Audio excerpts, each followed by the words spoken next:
All right, thank you. So these recordings are going to be posted on YouTube, so we all have access to it. So anytime you feel like going back to refer to one thing or the other, you can always do it. Yes. So for today, our amazing facilitator again is Esther Iloka, a growth manager. So Esther Iloka is a communication and brand specialist who crafts compelling narratives that strengthen brand presence and foster consumer connections. Her expertise in developing impactful messaging has helped various brands stand out in their industries. As a growth strategist, she has worked with brands to create innovative strategies that drive business growth. By identifying key opportunities and leveraging digital platforms, she has successfully boosted brand visibility and engagement. As a digital marketer, she also delivers measurable results by optimizing campaigns, utilizing data-driven insights.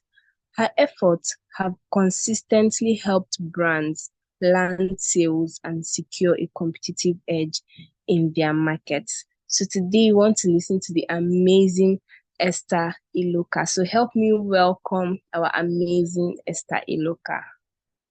So up to you, ma'am. Thank you very much.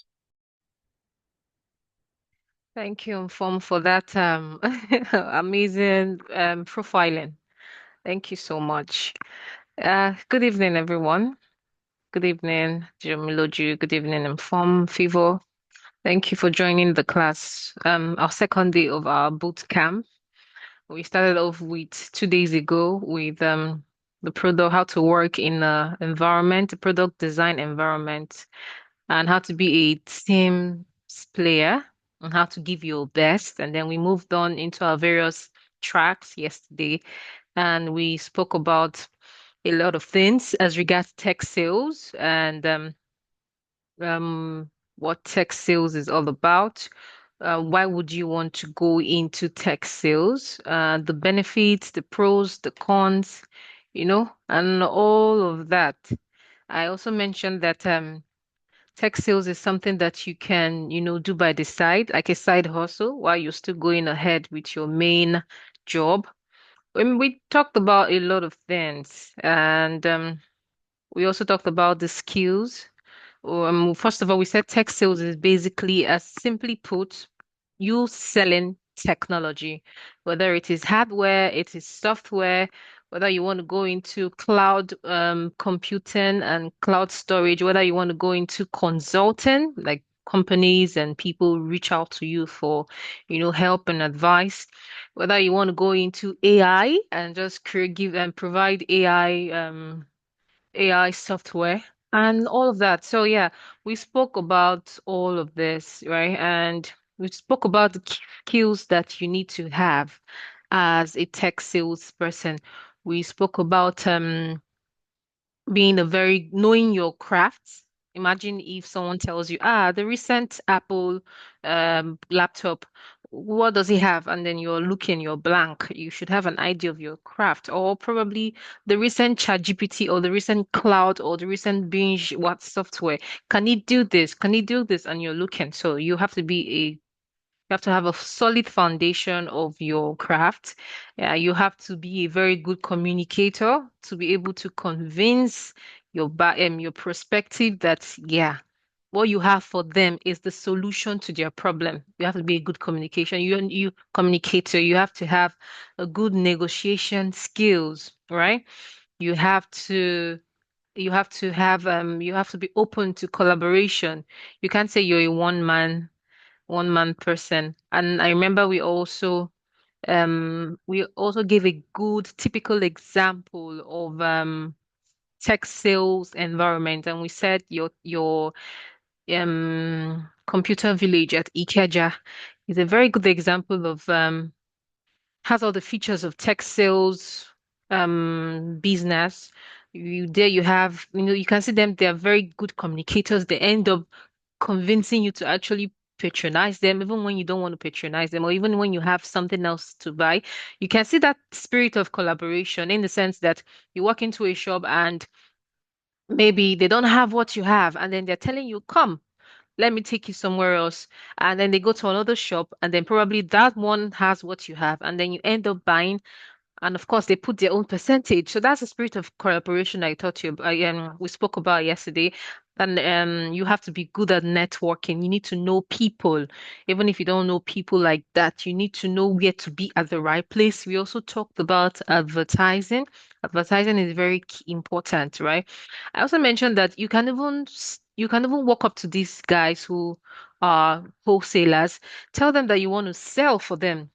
And I mentioned that tech sales doesn't lead, it needs little or no capital to start, to venture into. Just walk up to them. You can get videos, you can get pictures of this, of the product, of the software. You can get demo. I we should mention something about demonstration. You need to do a lot of demonstration, video the product, see what it has to do, post it out there as in content form. All of this would drive people to buy, even when they don't have plans to buy it. But because of your content, right, they find themselves buying it. So we were also like, you should give tech sales a chance. I mean, you have practically nothing to lose, really, and all most things to gain because when you land a gig, you get your percentage effortlessly. And we also talked about selling online because the traditional way of tech sales it means you talking to people. You know how it was years back. You talk to people, you call them, that's cold calling. You call them out, we have this and we have this. These people that you're calling cannot see what you're selling to them. You get so we know that it's quite appealing when people see something that is appealing, there's this push for them to buy it. So, and how can you see something that is um you can, and that's what an online presence has provided for us. You can advertise your product and anybody anywhere can, reach out and buy, make sales immediately. We talked about the process by which you as a tech sales can, sell your product. We talked about the steps to sell your products and all of that. If you want to go through emailing, email marketing, you prospecting, you build your prospect, send them frequent messages. Do not bombard them with messages. Let the messages be timely. Always be in their faces, always be in their, just be close to them, making use of your words and all of that. We mentioned all of those things. So, and the good thing about tech sales is that it is it's also what is applicable to tech sales is what is applicable to most people who buy and sell online. The only difference is that you are selling gadgets, selling software and all of that. So yeah. So what you can put into probably I'm a digital marketer by the side. What we do is not so, what tech sales is all about is not so different, right? They have their similarities. So that's basically what we spoke about yesterday. And today we just want to continue and see how it goes, right? So today we're going to talk about the sales. Today hopefully will be a shorter class than yesterday, right? Today we'll talk about the sales process for startups. Like you want to start now, what are you going to do, right? Because we're very practical. You've decided to do this, how do you start? We're going to talk about growth loops in B2B and B2C. We mentioned what B2B and B2C is, right?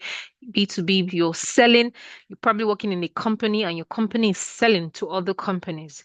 While B2C, you are the owner of your brand and you're selling to customers, which can be people you meet on the road, people you meet online, all of that. So yeah, so that's basically what we're also going to talk about sales strategies and methodologies, right? Strategies that you can put in place to get started, right? And the good thing about all of this is that we're also going to be talking about post-sale customer service because it's not just enough for you to sell. What do you do after you have sold? Do you just leave this customer and move to the next one? No. So we're going to talk about all of that. Okay, so like she has explained, Inform has explained all of this, then we go straight into the sales process, right? For startups.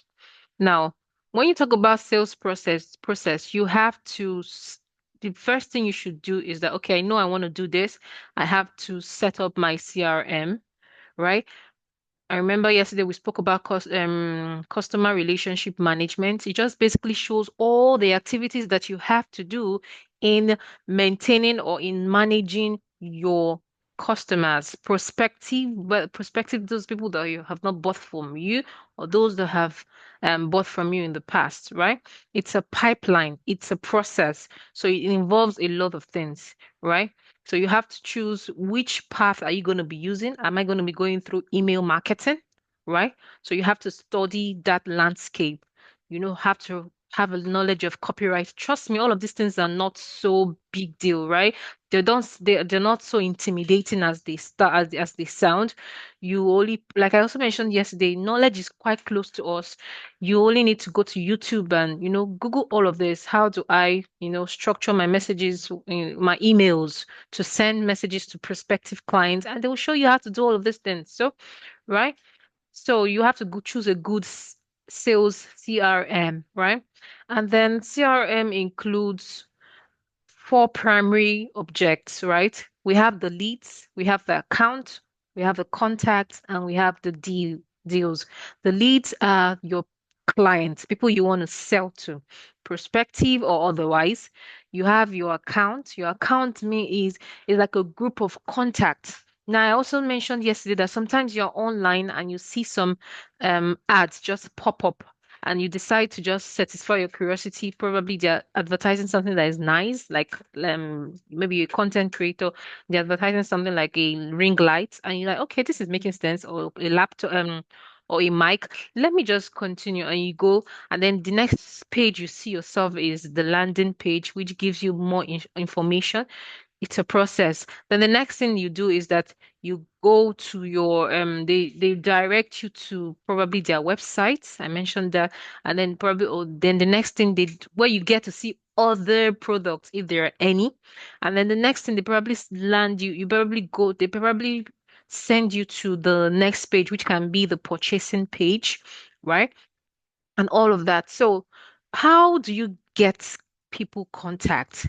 You get their contact, and sometimes you see just below that ad page, you see something pop-ups and tells you something like drop your email for future, whatever. And you'd be like, it's harmless, right? Let me just drop my email in case of next time I want to see more products, or probably I'm not ready to buy. And then they collect your email and then they store it for future purpose. There are various ways of collecting emails, of creating your own contacts. Remember the first thing I said, you have to know which platform you want to use. You want to know, you want to have your contacts, you want to have your leads, right? So another way of collecting contacts or creating contact is, selling something that is selling something that is I wouldn't say cheap or something, selling something free in exchange for their emails, right? For instance, once upon a time I do voiceovers for brands, right? I help them with their storytelling and all of that. So I created an ebook, right? And I made this ebook free in exchange for their emails, their numbers. So you can decide to just or probably sell something that is still worthwhile, no matter how small it is. And you see a lot of people dropping their emails just to get that thing free of charge. That's another way of acquiring leads, right? And then you have to even work with a platform. You can use Excel, store all of these emails, right? Email addresses, and then they become your contacts. Then the next thing is to, create a very presentable message, right? A format of your message.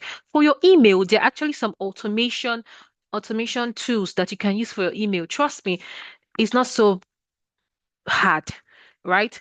Google automation tools, email automation tools. There's MailChimp, there are others, just Google it. And there are some that are free, right? Our regular emails is not what a seller uses. He uses some automation tools, right? So your email, there's one, maybe MailChimp, go with MailChimp. I think they have a free service, a free offer. Go with this, and you'll just see how they will structure everything for you. The designs, you only just need to put in your content, right? And they send it off. right? Those emails that you have gathered on Excel or wherever, you only just need to, select them, and automatically that automation platform that you have chosen does the sending for you. So it's quite easy if you know how to go about it. Trust me. So it's not like you start typing one at a time, send it. No, they do all of them in a bulk and send it out immediately. So those are your contacts. Like I said, we want to go in. You want to do this now. What is the next step to take? We've said get a good sales CRM. We've said know who your leads are. We've said get your contact. The next thing, deals, deals, potential sales opportunities. Deals are gigs or job, how do I put it in terms of text sale language? Buy people who want to buy now, people who have reached out to you. The next thing you have to do is now it at this point, your networking works for you and your constant advertising works for you to get deals, right?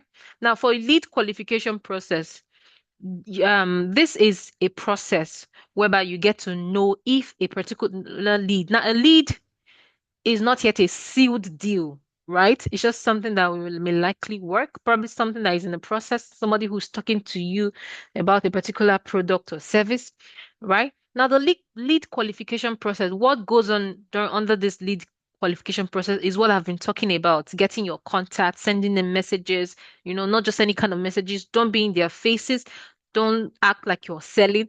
I remember yesterday I told you that there's this guy I follow on email that sends me emails, newsletter. He makes use of what is going on in the country or in the society and sends you a message, and then he picks your interest. For instance, he's telling you about um the recent hike price fuel price and hike in fuel price, and then he finds a way to now connect it to whatever it is that he is selling, right? So you have to, your message is also important. Don't just come and say buy this, buy this. No, talk calmly to them, talk about their challenges, talk about their day, talk about, personalize your message, right?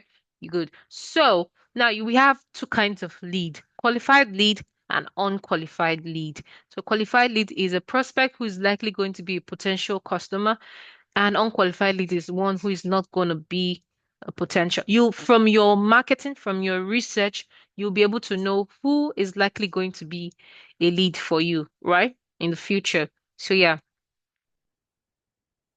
So, like you said, the sales pipeline management is the process of predicting how many upcoming deals you have and how likely they are to close. These forecasts are an important budgeting tool. They can help you identify gaps in your pipeline so you can address them before they become big problems. That's what we're saying. But by the time you study your c- potential clients, you'll be able to know who is actually going to buy and who will not buy. Okay, so now for the sales process. So okay, so now we're going to go into the sales process for startup, still a continuation. So the first thing you want to do is, or another thing you want to do is called prospecting. So you create your targeted list of potential client or potential customers, right? And we've said it, store their details somewhere. Then qualifying has to do with what, identifying whether leads are likely going to be customers, what their needs are, and who their key decision makers are, right? Then quoting now, this one has to do with, remember I told you that tech sales, you can work in a company that's B2B and B2C, right? So now quoting has to do with what, crafting a proposal to share with decision maker. This one has to do more with people who work in a company, right? B2B, right? You're going to meet lots of customers at every point in time. So it is good that you know your stuff. You definitely have to write proposal frequently, right? And to share with decision maker. Like I said, you're not working alone. It's not your personal business when it comes to B2B. So you're working in a team. You have to wait for your boss to probably give the go ahead and say, okay, this is good, this can go. And you're going to have frequent meetups with potential clients. That's for the B2B. Right. Now, the next one is contracting. When the prospect reviews the proposals and feels like, okay, the terms and conditions are good, then yes, then probably there might be a deal. That is when you have that the deal, you won a deal. But if your potential client sees your contract and doesn't like it, then automatically you've lost the deal. So hopefully, hopefully, we know what to do so that we don't lose deal, even though they can actually be unavoidable sometimes. Now, I want to talk about something called the sales funnel. Sales funnel. I've actually explained it, but I'm not giving it a particular term. It's just a process, your buyer's journey, right? They see your ad, they click on it, and all of that till they buy or till they drop off, right? So it's actually a sales funnel. For instance, the first thing on the sales funnel is that you're creating an awareness, right? Through your content or through running of ads or through messaging, copywriting, and all of that. Then the next one is when you've created that awareness, the next thing is that your customer is interested. Mm? They're interested, and that is how if your advertising is effective or if your content management is effective, right? The next one is that you have brought that desire for them to buy that product. And the next one is action. They take action. So, right, the funnel starts by making prospects aware of your company. Next, you must then proceed to pick their interest in your company. Then next, at this stage, you must stand out from your competitors. And then the action stage is when the customer finally makes purchase, which is what we are looking for. So it's actually a planned process. You don't just wake up one day and you have to plan it, right? Now we'll talk about growth loops. Growth loops is a self-sustaining mechanism where the outcome of one action drives new action, leading to continuous growth. Growth loop is just what we're talking about. All the process you make that results in another, they have a result, and from that result you make another action, and it gives a result, and you're growing through all of that. For instance, in a SaaS product, right? SaaS, we said SaaS has to do with what you're selling software. People in the SaaS industry they focus on software, right? Now, a typical growth loop is that a user signs up for your that product. The user shares the product with others, right? Either through built-in sharing features or by word of mouth, right? The new user, the person they tell, signs up, engage with the product, and repeat the cycle by inviting more people. So that's the good thing about tech sales. Unlike traditional sales funnel, which have a linear flow, growth loop continuously drives new users into the system, making them a powerful tool for scaling tech products. So you have to be very concerned about your growth loop. For instance, I want to ask this question. Would you if you make an for instance you make an investment decision differently. If you had two options, which one would you choose?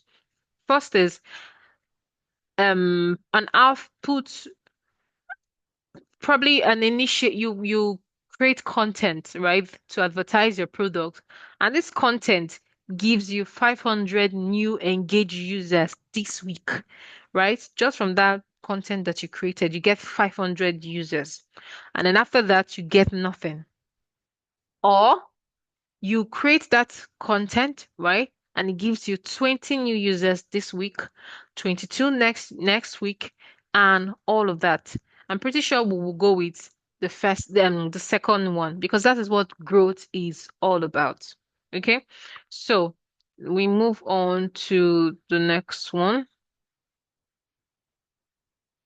All right, so now, growth loop looks like this. You put in input, right? You put in time, effort, and everything, right? The things that you do to attract potential users into the loop, into your cycle, and then your action refers to the effort you put into ensuring your users will use your platform and will continue to do so. And then the next one, your output. Output refers to the mechanisms that turn your existing users into a constant source of you know income generation, or probably they bring you more users, thereby driving sustainable growth. So yeah, so that's basically what growth loop looks like, right? What you put in, the actions you do to retain that growth, and what comes out after that. So yeah, now we're going to go into sales strategy, right?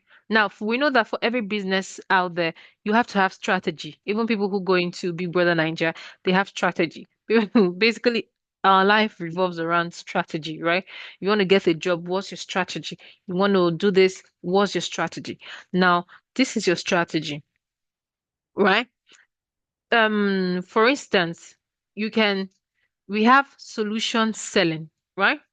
This particular strategy involves what? You understand your customer's specific problem. And how can you understand their problem? Is when you have a knowledge of what your product can do, right? You understand their problem and what you now position your product as the best solution for them. That's one strategy. So you have to do your research, find out what, for instance, now I want to create content. What do? I go out, I look at what people, the problem people are facing as regards that my style of content. For instance, I'm a vlogger. I visit sites. I will create content based on what my clients or what my market targeted audience are asking for. Are they asking for affordable places around Lekki that I can hang out? Are they asking for fun places? Create your content to that according to that. So it's the same thing too. You are going to provide a solution. Your product is going to provide a solution based on their problems, right? Then we have what we call the spin selling. The spin selling, it stands for situation, problem, implication, need, payoff. So it means what? The situation, which is basically understanding your customer's need, right? Okay, your situation basically means what is your customer currently going through, the problem they're going through, what it means, right? And obviously the payoff. Payoff means what? This product I'm going to sell to them, would it pay me off, right? Would I stand to gain anything if I make this particular deal? So you have to put into consideration your own, profits. Of course, you wouldn't want to cheat um we wouldn't want to put too much, right? That could actually make your customers leave you, right? So you have to be very considerable in all of that. So the next one is your challenger sale. This methodology involves teaching the customer something new about their business that they did not know, leading to a rethinking of their current operation. This one probably has to do with B2B, right? So they reach out to you as a professional in the industry, and you're telling them that instead of using ChatGPT, you can actually go for cloud. Instead of using this app, you can actually go for this app, right? Because of your experience. This is another strategy. And when they test it and they find out that, oh, this thing actually works, automatically you already want them. That's a strategy. Another strategy is value-based selling, right? Value-based selling focuses on the value and return on investment. The product or service can bring to the client. That's the value that your product or services is bringing to the client. It's about demonstrating how the technology can improve the client's business. Also, this one too probably has to do with B2B, although B2C it's also very common. But for your B2B, like I said, you have constant demonstrations of your technology. You don't even, it mustn't only be B2B. Funny enough, you sell all of this product, you're a content creator, you create a video showing what the product can do. For instance, I watched one, she was talking about the camera, different kinds of camera, what this one can do, what this one can do. And if as a content creator, she would go for this, as a photographer, she would go for this, that is value-based selling. And it was actually a very nice video. You can decide to do something like that. You get one product from these guys that you buy, you're collaborating with. You necessarily do not need to buy all of these. No, as if you don't have capital, right? So you make a video, this can get you this can get you this. So you're providing value for your future prospect. All right. So another one is called inbound sales. This strategy aligns with the buyer's journey, understanding where the buyer is in the decision-making process and providing content or interaction that guide them towards making purchase.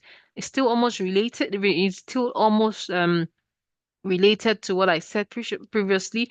You understand where your buyer is currently at. There are various ways we can go. For instance, um, I lost my laptop, or my phone fell into the water.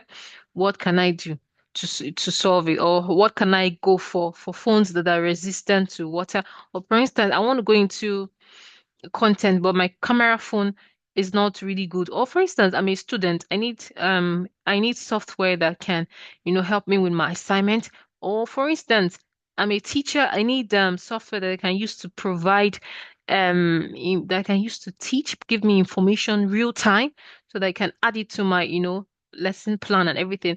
So you have to do your research. We all need technology at every point in time. So at that process, that particular point where your customer is, create content detailing that problem. And that's why you see sometimes they'll be like, why are these guys reading my mind or something? That's no big deal to it because you're doing your research and you know the kind of problems that people go through with technology and all of that. Now, another one is consultative selling, right? The salesperson, act as an advisor. You can act as an advisor. You can come online. I know there's also another lady. There's also another lady that does this. She just advises people depending on because of her, her. Of course, you can't just wake up and start advising people. You have to be good. People have to trust you, right? You have to be tested and trusted. And it happens by what you coming out every day and so all you come out today and say, um, for instance, there's a recent what's it called, gadget where I can, where I work remotely, I can make use of this gadget. It makes my work faster and easier. You see, people reach out to you, people look up to you as a consult, right? Or as a consultative personnel. And they believe that, okay, if this person has said it, then definitely. That's why we talk about influencing. You see, for tech sales now, you can actually be there's a lot of benefit that comes with tech sales. You can actually be an influencer. And before you know it, all of these big tech companies are coming to you and telling you, okay, can you be an influencer for us? Just because you're creating nice content that show the pain point of your target audience, right? You can become an influencer. And before you know it, you're traveling and you're doing there's growth.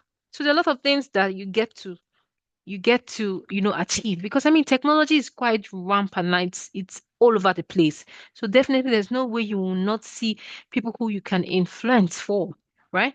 There's also social selling. Do you want to Is this your strategy?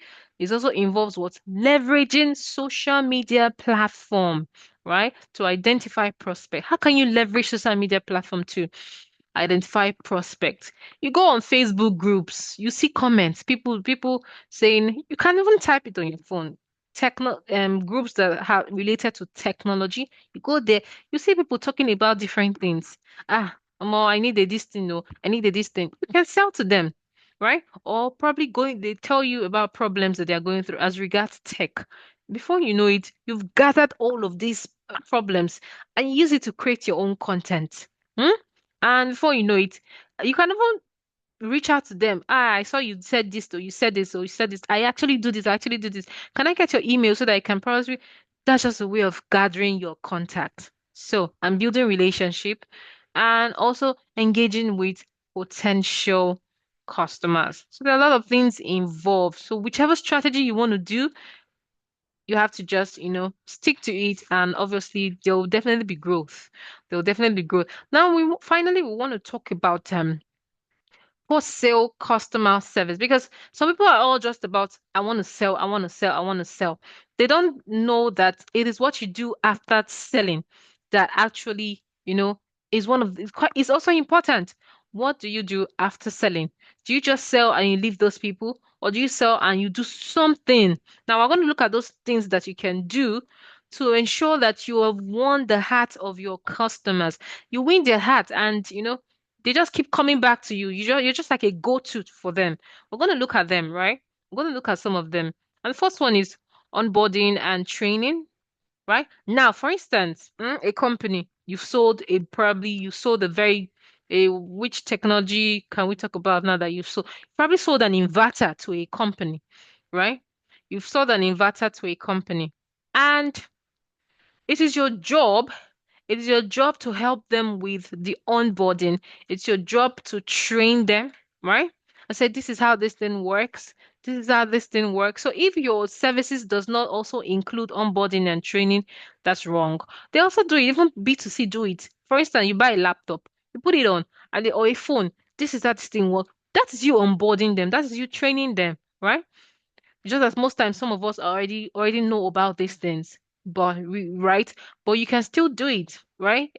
Now that's one. Another thing that you can do that will help, customers to keep coming back is customer success management, CSM, right? Now it's just you assigning customer success managers, right? To high Most of the time is actually the client has to be a high value client, right? Like client that has bought technology worth over millions, right? That's probably those are the guys you do this kind of thing for, right?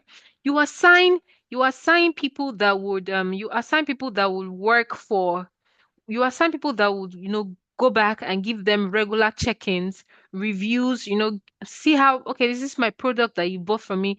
Is it going well? How is it going? Right? You offer advice on how that they can, work on all of this. So it's like you're always going back there to say how far, how did this go? Is the product making sense? Is the product doing what it is meant to do and all of that. So the next one is technical support. So you're providing technical support for them, right? You set up channels for technical support. It could be calling them, it could be emailing them, it could be live chat, right? So whatever one you have gone for, you have to give them technical support, right? So yeah, and then we move to the next one. We move to the next one, which is proactive communication. Jamila, you just left the call. I know if we should continue. So we have proactive communication. So you have to also keep on communicating with your customers, right? Keep on communicating with your customer, keep them informed about if there's a new update, right? If there's a new change, right? You have to keep on communicating with them and all of that. So now another one is feedback. You send regular surveys, forms, and say, okay, did this product or service, is it actually fulfilling what you want, what you're hoping to achieve, and all of that. So gather feedback, gather survey. Feedbacks help because they can help you, next time you're going to be selling, you can do better. And depending on the feedback you've gotten, you can do a better job next time. And then we have customer communities and engagement purpose. So create your own community, right? Create your own community. These are people that have bought from me from the past. I create my own community, right? I probably put them on a WhatsApp platform, put them on a forum, put them on a good social media platform, and keep reaching out to them once in a while to know how far and what's up and all of that. Then most importantly, another important thing is monitor your performance and report. Present your report. So monitor your performance and see how probably this month we made and so sales, and this next month we need to do better. What can we do to do better and all of them. Hello?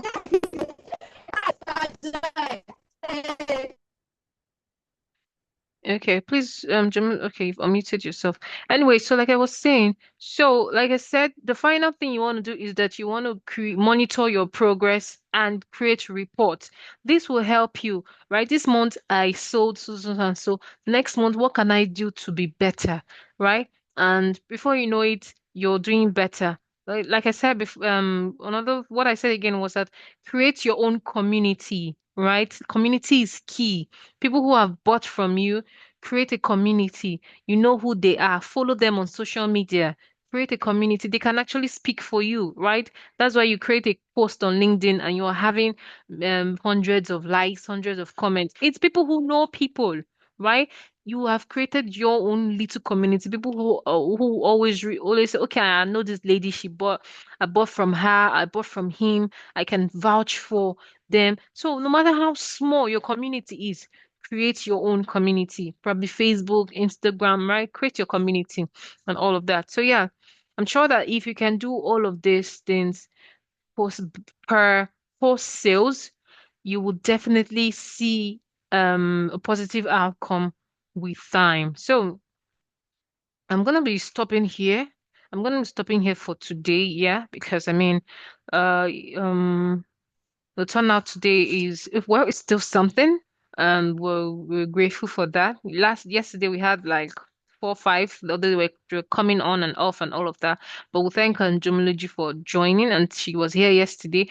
And so yeah, I would leave the floor for okay. I will give the mic back to Form to take over. All right. Thank you very much. Thank you so much for that amazing session. I mean, I learned so much. I learned so much. So thank you for sharing your wealth of experience with us and Thank for you. that much information. So we want to go through the questions. Okay, I'm saying two questions. Please, if you've not asked any, if you have a question that you've not asked, um, Jumiloju, please go ahead and ask your questions. So I'm going to just read out the questions. So maybe you Okay. should I do it one after the other, or I should read everything and you'd answer?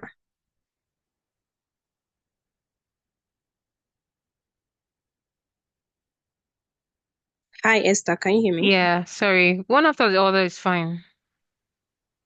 All right, let me do that. Okay, so the first question says, how do I know what my client or customer is looking for?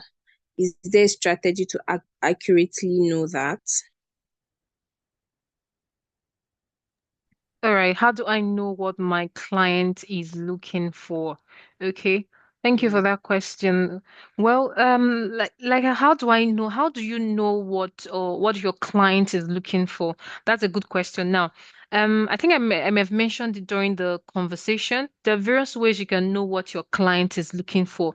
You can do your research. Like one practical way I mentioned was that there are some platforms that are on social media where people just talk. Do you know that just basic conversation you can actually get some information from, right? And probably even follow people who are people who follow your competitors, right? Follow them. Follow people who are doing something related to technology, and if possible go to there's usually this stuff that we say now of recent in Nigeria, that the comment section in Nigeria is something else. You can actually learn a lot from the comment section of you know content that makes sense. Go to the comment section and see what people are saying, right? Somebody post a particular product, maybe a gadget. Go to the comment section and see what people are saying. They may probably be saying, "Wow, this product makes sense," or "I've bought from him," or "Ah, yeah, I actually need this." And, from there you're getting feedback of what people need for like the platforms I mentioned earlier, Facebook platform search. You will see platforms that are related to technology. Join them because this is what your business is about, right? Join them. For instance, let me give a typical example. A content creator that creates content on relationship and probably marriage and relationship. She goes on Facebook and joins all of this platform. There are many of them, and then she sees what people are going through in their relationship, in their marriages. Right? For instance, my guy is doing this, or my husband is doing this. Before you know it, you are already creating these are contents that you can create, right? Those are one very, very, very, very realistic way of getting content or knowing what your customer wants, right? Another way you can do it is there's some apps, I really can't remember their name, right? For now, they actually show you a website, right? Rather sites that you can actually just enter in your, for instance, what am I even saying? ChatGPT can do that for you, actually. So you go to ChatGPT, you type, or even Claude, give me problems that what quest needs that my clients want, what kind of software or what kind of gadgets do they want. I need real-time information. You put it probably in the year 2024. What are people currently talking about as regards technology? What do they need?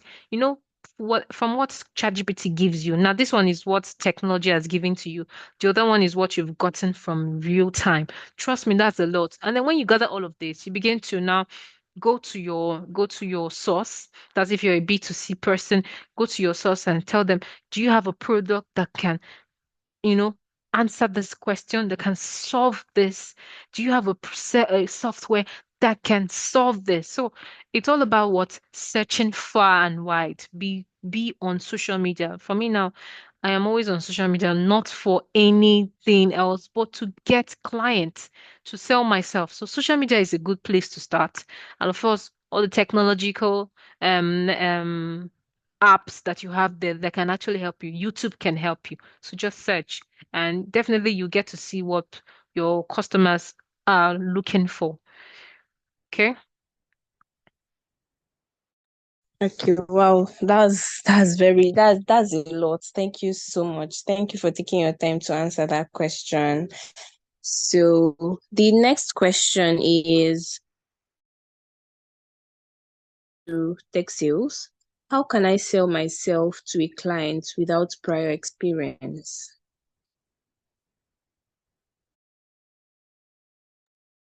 You're muted. We can't hear you. Oh, sorry, I keep forgetting. Okay, so how can you sell yourself, right, to potential clients without prior experience, right? Is that it? Yeah. Okay, thank you. Well, like I said, tech sale is one business you can go into with you can start with what you have. You don't need to be up there before you start, right? So how can you sell yourself? For instance, if you're a B2B, well, it's better for B2B, you're under the umbrella of a company, right? So, but I'm guessing this is from a B2C level, right? So it's your own business. You're just starting up. Okay. So, like we said, it's you have to train yourself, right? You have to be a good communicator. You have to know your. Do you know that some people can actually just I'm sure you've probably seen cases like that. Someone who is probably a newbie, but because the person knows what he's talking about, there's a way you can actually just convince people that you are actually a guru at something just because of what you are saying, right? So you end up sounding convincing to people, right? So the way it works is that how you sound convincing, that's one. And two, what can you show that you have done? That's your experience. Now, for in this case, the only thing you have going for you is how you package yourself. Like I say, they say fake it till you make it, but trust me, you're not faking it. This is you trying to get deals. So I feel like this phrase would help us fake it till you make it. Go and, invest in your knowledge. Like I said, go to in your spare time, go to people who are, involved in this, who are already up there. Go and meet them, talk to them, get to know about this product. If you want to go through creating content and, selling online, whatever it is that they've told you, do you know how many contents that are just churned out there that are gotten from what people have said? What I mean is that I want to create a content today. I just go on, I just follow someone who is also a tech guy, and he creates a content that's probably a content on how to use the recent Apple laptop, right? And I watch the content. What do I do next? I just change the words. I own my own script, and then I create a content. Are you trying to tell me that people will say, he copied this person? No, no, no, no. No. One is that you have learned from that person. Two is that you have created content and you've shot it out there. So nobody really needs to know that you are starting. And constant showing up. Constant showing up. Everybody started at a point where they were still new in the industry. So constant show up matters. Present yourself in a very, very professional way. Network, show up, and trust me, you would you would people would not even believe that you just started. Trust me. The problem comes in when you are not you're not you're not committed. Create content today, you fall back, right? You don't create again, you fall back and all of that. But if you are consistent, trust me, nobody would refer to you as you're just starting. So yeah. And then, yeah, I know that when you start, it might be a little bit rough, but trust me, probably practically everything good happens that way. So it's just for you to show up and be consistent. Network, move around with people who are already in the field and learn from them. Okay? So yeah.